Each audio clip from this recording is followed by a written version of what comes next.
Hey there, back again. So we are cooking Peking duck pancakes. Here's what we need. I'm going to get some sort of a duck from our local Chinese restaurant, and I'm going to serve this up as a bit of a Chinese feast, so I'll definitely put photos on the socials of what that looks like. So for now, I'm just cooking the pancakes and then getting the shallots, chilies ready. Gonna go grab the duck and get going. So what we need is a bowl and a sifter, and let's get to it.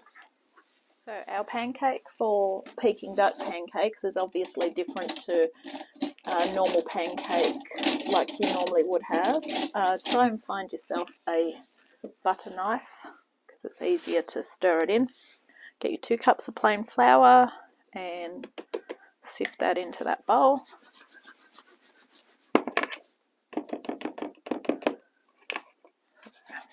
Had quite an exciting adventure. I thought I'll decide to do this as a bit of a Chinese feast at home, since Sunday I try and eat out anyway. Support local people, and it's the only day off.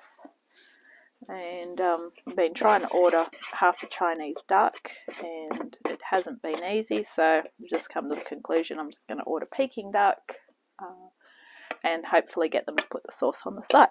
So all going well, that's what we're doing. Alright, so a well in the middle and gradually start to fold that in.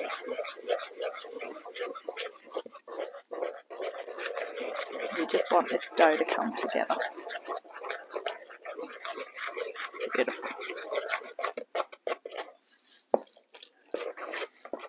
So if you are unable to get duck or you haven't got a Chinese restaurant that can provide it, probably the next best thing is to just cook some duck breast and just shred it yourself.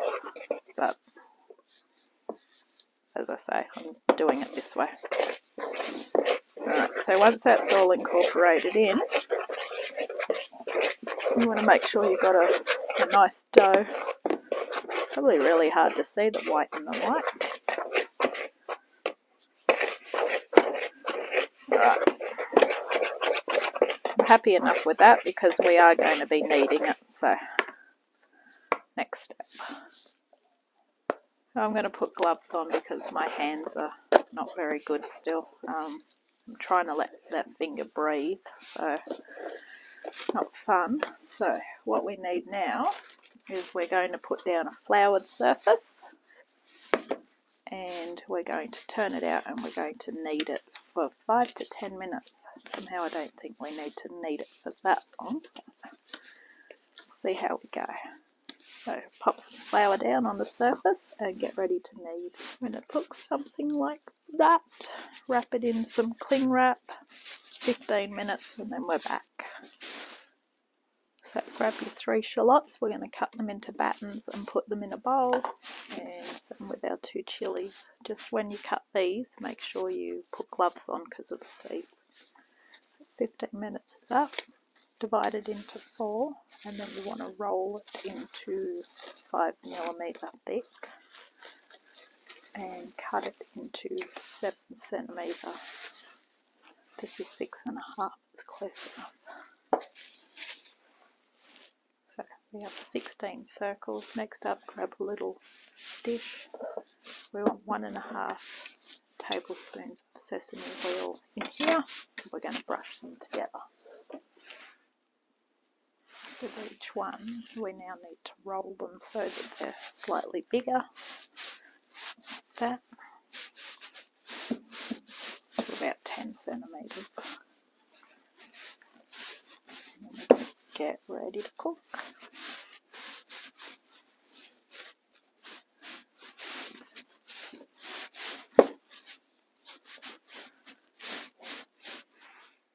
I'm not going to measure them, I think that's close enough.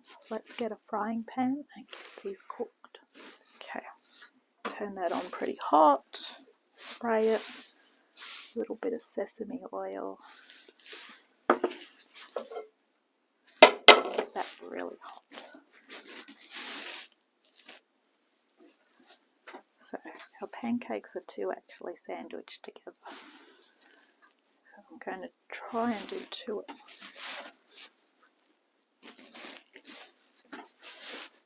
See how we go. Just get a tin plate to put them on as they cook, because we are going to actually peel them apart.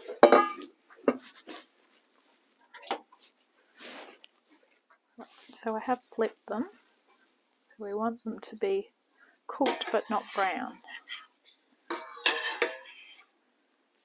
The idea of having the two cooked together, stuck together, is obviously they are going to cook a lot quicker because we've got 16 to cook. But look at that, they peel apart easy. So it won't be long, and then we'll take these ones out and then we'll start again. So I've just kept the leftover sesame oil because last time I made pancakes I used olive oil and they cooked really good with that. Look at that. It's so cool. Give it one more go.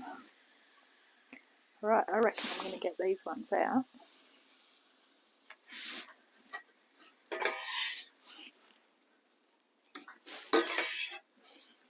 Peel apart easy, which is awesome. Right, a little bit more and let's get started again.